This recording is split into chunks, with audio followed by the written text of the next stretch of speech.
never slow up, no I don't take shit. I got no love for the fakeness. If you wanna play tough and wanna hate this, I'll always show up. I don't ever slow up, no I don't take shit. I got no love for the fakeness. If you wanna play tough and wanna hate this, I'll always show up and make a statement. What's up? Welcome back to the channel. It's your guy Dan, and tonight is our Friday Night Smackdown review for November 22nd, 2024.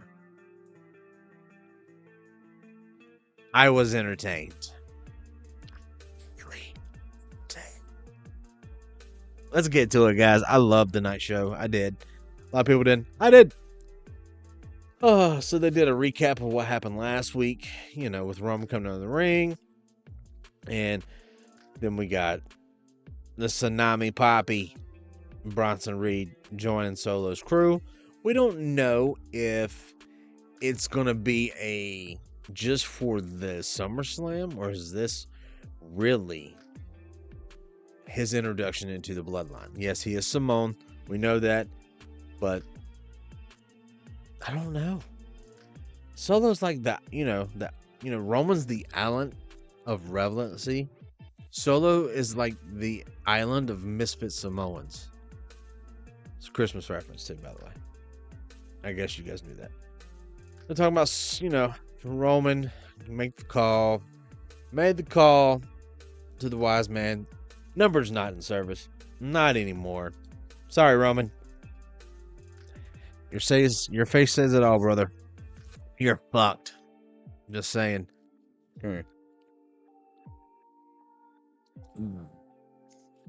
That's right, bro. Hits the spot every time. We start tonight off with the new Bloodline, the 2.0. And let's not even call it Bloodline, because I'm going to speak to that in a minute. Basically, he gets in the ring. And look at my boy Bronson Reed over here rocking the airs, man. Look at that. I'm not a sneakerhead, but I remember we had shoes like that when I was growing up too, man. I enjoyed them. I did. I did like Nike. I mean, yeah, everyone does. Basically, so Solo said, Roman, I expect to see you here tonight sometime. Come down to this ring, meet me, and let's discuss your terms of surrender. After you surrender, you join my crew and acknowledge me. I want to make this very clear. He said the word crew more than anything. I mean, you think about it. Roman is the island of relevancy, and Solo is like the island of misfit Samoans and Tongans. 'Tis the season. But Solo kept saying, crew. Not bloodline, not my bloodline, not my table, not my tribe, nothing. He said my crew. And I think that's very deliberate. So we'll figure that part out when it comes to it. And I love Jacob. Solo, I love you, Solo. Jacob Fatu, and every time he looks at Solo and he does this, he gives him this mean scowl. And I think this is, his way of saying, I'm going to fuck you up when I get a chance. Jacob is so over with the fans, it's not even funny. Tonight, we do have a Smackdown number one, the first round for the women's United States title. It's a three-way triple threat. Bianca Belair, Chelsea Green, and Blair Davenport. During the match, they cut to the back. And let me say this. It was a good match. The triple threat was very, very, very entertaining for me. I will tell you this. I love Bianca Belair. I do not like Blair Davenport. To me, she's like a Timo Page. But Chelsea Green, I think, is a phenomenal talent.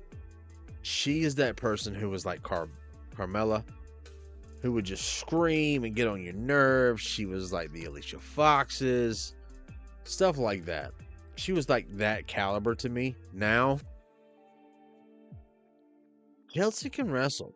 She's actually very entertaining. She's very, very ring savvy, but she's also a comedic treasure. She's so good. And she got the win. I was happy about it. Jade got pushed.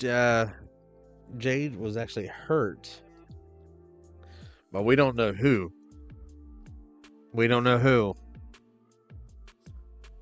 So Bianca left the match. Sorry. She left the match and ran to the back, which is kind of cool. She cares about her her tag team partner, and you know, they gave the opportunity for Chelsea to win, and I enjoyed that. So right now, next week, we still have 2 more matches to go. And next week, they actually said, since Jade Cargill cannot perform, Michin and Piper Niven will have a guest open slot. And I think I know who's coming. I think it's going to be a returning Becky Lynch. It's either returning Becky Lynch or it's a returning Charlotte Flair. There's a lot of female superstars I would love to see come back to the company. AJ Lee, Charlotte Flair, Ashley Flair, and then you got Becky Lynch could come back, or we could have a call up. That's not out of the world of possibility either, people. We could have a fucking call up from NXT. And since it was Jade Cargill who's out, it would make sense to put Lash Legend in that little spot too. So there's so many ways they can go with that. So I'm okay with that. And then they got Naomi versus Stratton versus Erica Lopez. Lopez is not winning. I have a feeling it's going to be either Tiffy or Naomi will go to the next round. And then I believe Chelsea's going to win. So she'll be in the final for that main event. And I think whoever's returning, it's either going to be Naomi or whoever's returning into that open spot. I think that's who your 2 finals are going to be on that side. By the way, Bianca hates Bayley. She fucking hates her. Next, we got a nice little match with LA Knight and Santos Escobar. And during the match, right before the match, we got this from Shinsuke Nakamura, who returned last week. And he did his vignettes. I love when they did these vignettes. LA Knight, I've watched you. I've learned about you. I know you better than you know yourself. You are riddled with insecurities. You beg them to chant your name with a growing aura of desperation. You lash out so they don't see how frightened you are. How you lie at night, consumed with fear. Everything you've attained will slip through your fingers. Your fears are justified. This is the beginning of your end. And then, during the match, LA Knight won. And Shinsuke attacked him. I miss Shinsuke Nakamura. I'm glad he's back. Do I think he needs to be US champ? No. Dude, LA Knight came out with a huge pop, by the way. We got this little segment in the back. Gargano's jockeying for a title shot. He said, no, that belongs to the Street Profits. And tonight we will have Montez Ford versus Tommaso Ciampa. So much stuff in the works. Then we finally get the Bloodline, the OGs coming through. And they went to the locker room. Next, we got American Nightmare Cody Rhodes coming down to the ring, wanting his face-to-face. Owen said, where's your politician suit at, Cody? I'm dressed to the nines. I've got my best shirt on. It's a tuck shirt. It was great. I love Kevin Owens as a heel. I really do. And everything he said was not wrong in these promos. Go back and listen to the promo. It wasn't that bad, but Cody says the same shit over and over and over again. Oh, Dwayne away him so. Oh my god, it's Cody Rhodes. Okay. Then we get to the back. And let's take a pause. So last week, Sammy took out his phone out of his pocket and threw it on the couch. And there's so much speculation what's going on. And we know Triple H is really good about storytelling, about long-term booking. I think, and this is just me, Sammy took the phone out of his pocket, threw it on the couch because he knew that they were about to go out and fight Solo's Bloodline, his crew. Unpause. Basically, sitting there talking. Seth said that he would like to talk to Seth one more time. And Roman said no. And then someone suggested Cody Rhodes. And Roman's face was hilarious. He's like, no. That ship has sailed. So they're keeping with the storyline with Cody Rhodes and Roman as that one and done favor. And they pretty much said, yeah, well, we still need a fifth. Roman says, no, we don't. We can go out there 5-on-4 and we could still win. Cody was coming back from the ring, and Carmelo Hayes said something off in the background and pissed Cody off. He shoved him, and then Nick Aldis got him a match for next week. Next, we have a quick tag match with Bayley and every video. And Naomi and Bayley have a tag match against Tiffy and Candice LeRae. They are pushing Candice. They really are. And here's my thing. Gargano's her husband. He is a face. And she is a heel. Kayfabe's no longer a thing anymore, bro. I'm telling you. Mommy came down after Liv and all her team got pushed. And everyone knows for a fact, 100%, that it was Nia Jax who fucked up Jade. Period. The end. Next is our match with Tommaso Ciampa versus... Oh, why did that switch? Montez Ford. I love this match. It was a great match. It was very, very good. It was a good match. But Ford picked up the win. And then Tommaso Ciampa attacked him after the fact. And Gargano came down. So did Dawkins. So did the Motor City Machine Guns. And it's just setting up. Next, we got the Bloodline comes down to Solo and them in the middle. This is the close of the show, by the way. And I love this segment. They came down, and then Roman got in the ring. Solo's like, just join my crew. He goes, I still love all of you. He goes, I still love all 4 of you guys. You're my family. But join my crew. And I keep saying, crew. Not family, not my bloodline, my crew. They're doing that on purpose. And it's showing every week now. Then we get the biggest, loudest pop, and it wasn't even music. He just said, my name is Paul Heyman. The place went nuts. Paul's looking good. He's got his spray tan on. He's wearing his Hall of Fame ring. He's not even wearing a shirt and tie. He's wearing a t-shirt and a sports coat. I like it. I like seeing a little bit of a messy Paul Heyman. It looks good on him. But he goes, but my math is wrong. You can't have a War Games with 5 versus 4.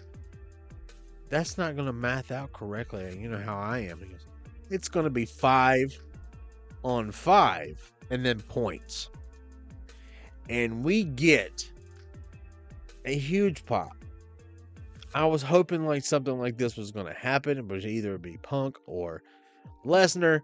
We got Punk. He comes down, taping up his hand, and goes straight to the ring, and they all brawl. After the fact of the baby faces standing on top, Punk and Roman have a conversation in the ring. Roman says, and you can read his lips, "What are you doing here?" Punk goes, "I'm coming to save your ass." And Roman goes, "I don't trust you. I don't like you." And you can hear Punk's mouth. He goes, "You don't have to. I'm not here for you. I'm here for Paul. There's nothing between, this is not between me and you. This is between me and Paul. They hurt my best friend. I'm going to hurt them." And then Roman said something, and Punk goes, "We'll see." Woo! I am so happy with that. Yeah. "I don't trust you," Punk said. "You don't have to. It's not about me and you. It's about me and him," and points to Paul Heyman. Dude, this was one of the greatest things in the world. I still think there's a swerve coming. I don't know what's up with Seth Rollins. I don't know if he's taking more time off, but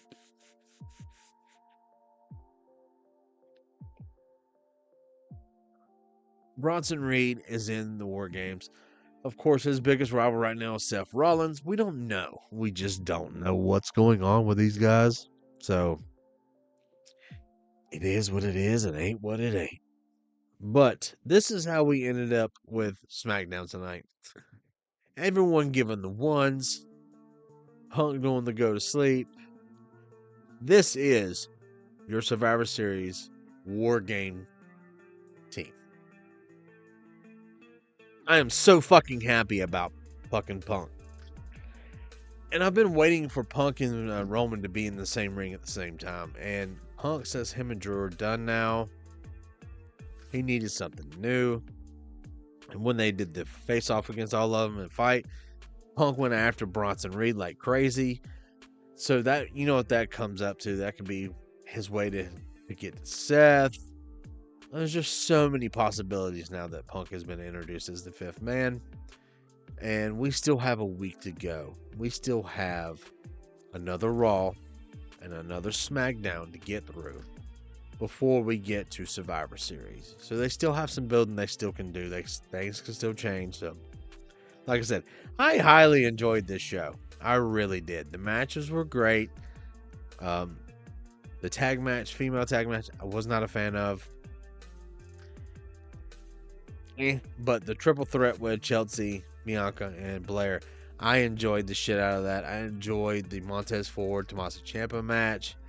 I enjoyed almost every match tonight. And the good thing is, it wasn't fucking taped this week. Thank God. Ugh.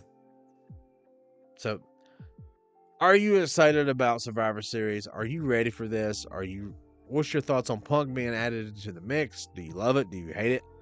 Are you fucking ecstatic? Let me know. Sign off in the comments. Tomorrow, 6 p.m. right here on YouTube and Facebook Live, and also Instagram.